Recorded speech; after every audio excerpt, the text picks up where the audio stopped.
Thank you so much for attending my PowerPoint presentation on Huskar, the Ragebait hero.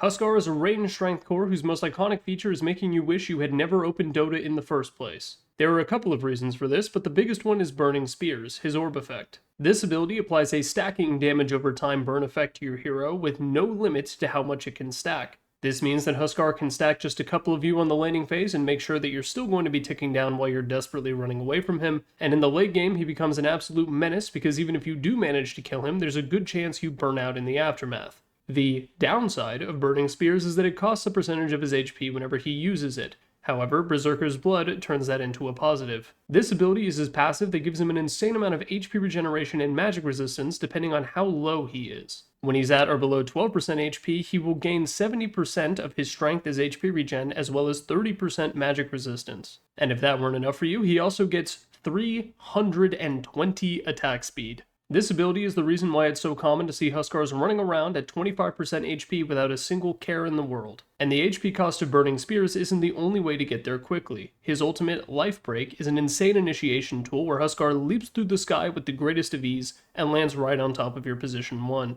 It deals 44% of their current HP as damage, and it also damages Huskar by the same amount, helping him reach that insane attack speed even faster. It also applies a movement speed slow, so if they don't have an escape cocked and loaded, they're going to get cooked. And if that escape tool happens to be a spell, they're going to get cooked anyway because of Inner Fire. This is an AoE magical nuke that pushes away and silences any enemy units hit by it. As for the duration, the silence lasts just long enough for him to kill you every single time, regardless of where you are in the game or what items either of you have. As for his facets, Cauterize effectively gives him Slark's Dark Pact, and Incendiary makes it so that you can kill yourself with your own Burning Spears. Needless to say, I highly recommend the former over the latter.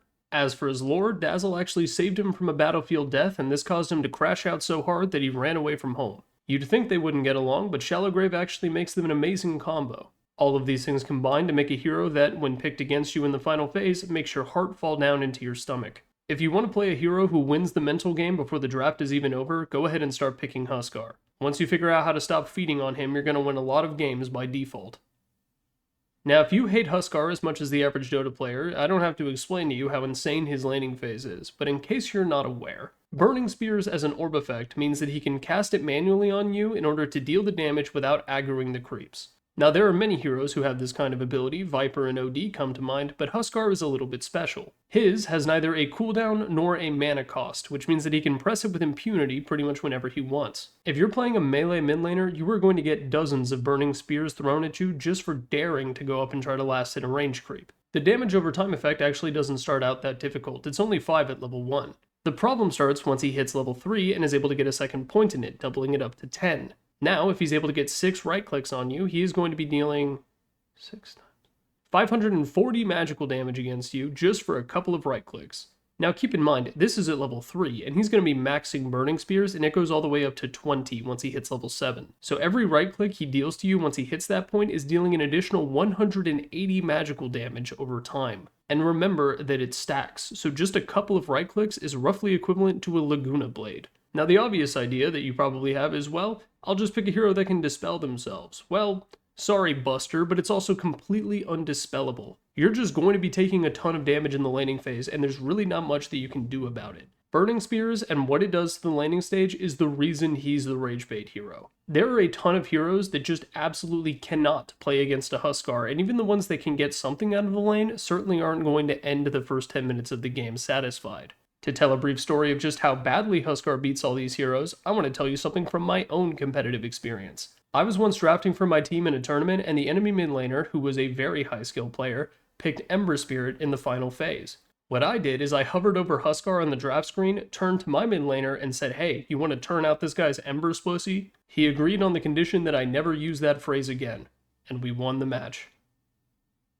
Now, a lot of heroes that can dish out an absolutely ridiculous amount of magic damage are often balanced by the fact that they have a frail little bitch body. Huskar is a notable exception to this rule. Berserker's Blood might just be one of the best defensive passives in all of Dota. First off, I want to reiterate that this ability can give up to 320 attack speed in a game where the max attack speed is 700. You can get halfway there as a reward for getting your ass beat. In fact, you can beat your own ass, because I didn't mention it earlier, but Huskar straight up doesn't have a mana bar. All of his abilities are cast from HP, and Valve didn't even bother giving him a mana bar in the first place for effects like Diffusal or Anti-Mage Slow. It also makes his UI look really weird, it's just blank.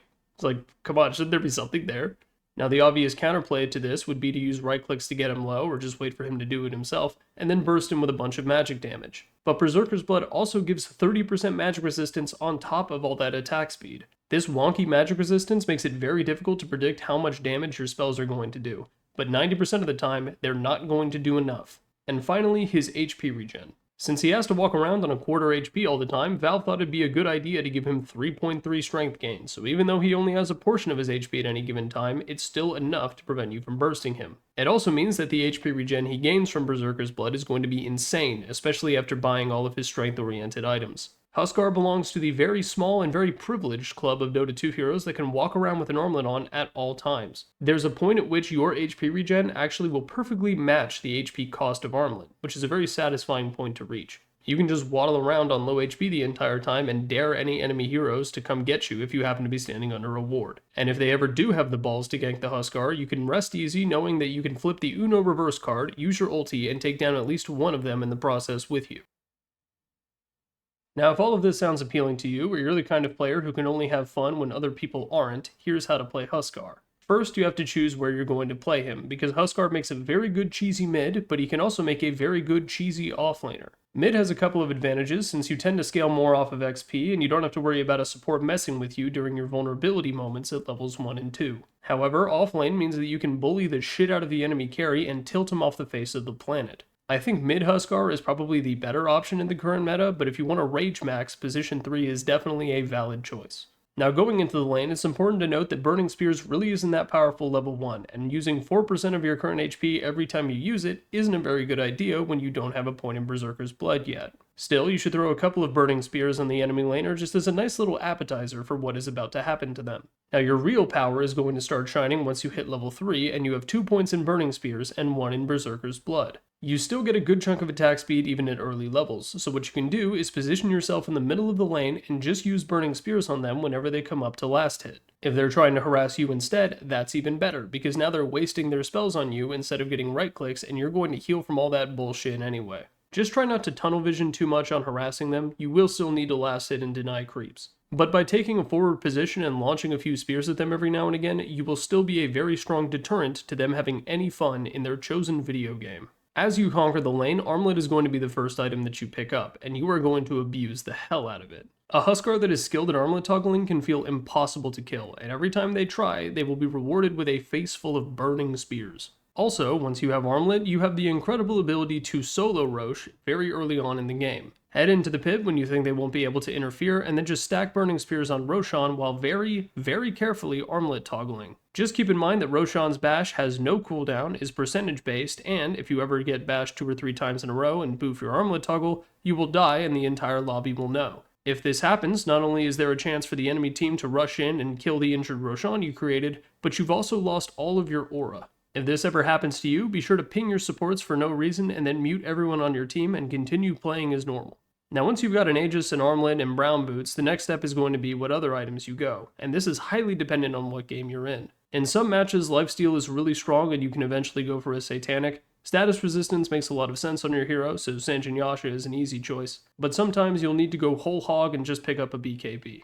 No matter what you go, you're going to be spending the mid-game skulking around the map, either alone or with your team, looking for pick-off opportunities. There are very few things as disheartening in a game of Dota 2 than waddling into the money tunnel after a lost lane, only to find a Huskar there waiting, asking if you want dinner, a bath, or him. Finally, Aghanim Scepter should always be in the back of your mind as a late-game item option. It extends the cast range of Life Break even further, and when he lands on the target, it becomes a BKB-piercing 3-second taunt. They have to sit there meekly attempting to headbutt your ripped teal 6-pack while you can just lay into them with spears. And if they aren't BKB'd or spell immune, you can then pop Inner Fire at the end to make them disabled for another few seconds.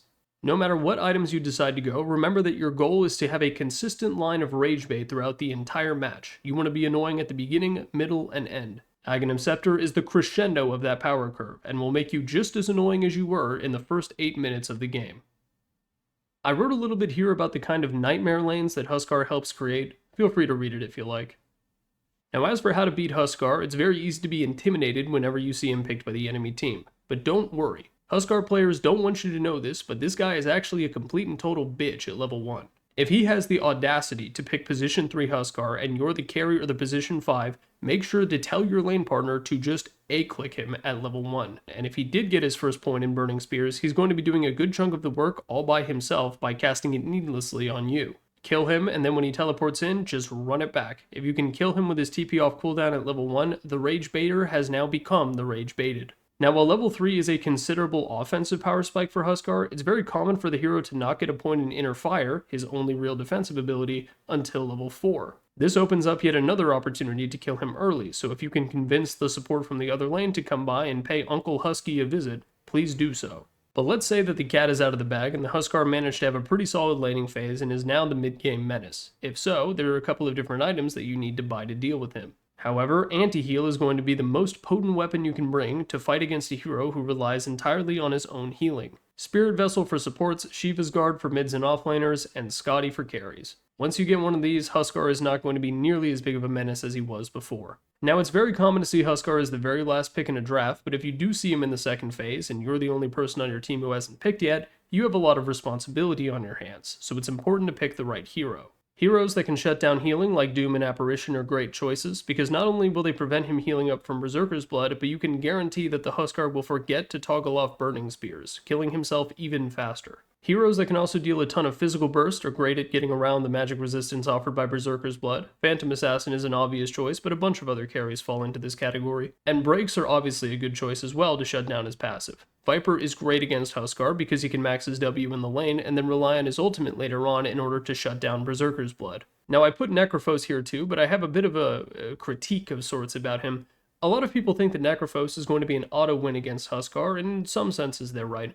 But the 1v1 mid of Huskar against Necro is actually an awful lane matchup for Necro. He can't really stand up to being Burning Speared that much, and the amount of damage that you deal with your Q is really just going to put him in that perfect precise range in order to get the most attack speed out of Berserker's Blood early on. Yes, you have some juicy solo kill potential once you hit level 6, but odds are Huskar is going to hit level 6 before you, and Life Break kills the Necrophos. You can still use him as a counter pick, but just keep that early vulnerability in mind. If you try all of these things and it still doesn't work out, or you've picked an awful mid lane matchup into him, there's a button you can press in the top left of the screen that will then bring up the disconnect button on the bottom right.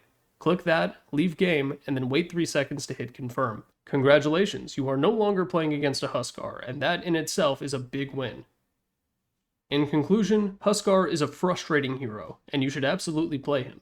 If you're the kind of guy who keeps track of every time someone rage quits against you and remembers the circumstances of each one, this is the perfect hero for you. Peace on planet Earth.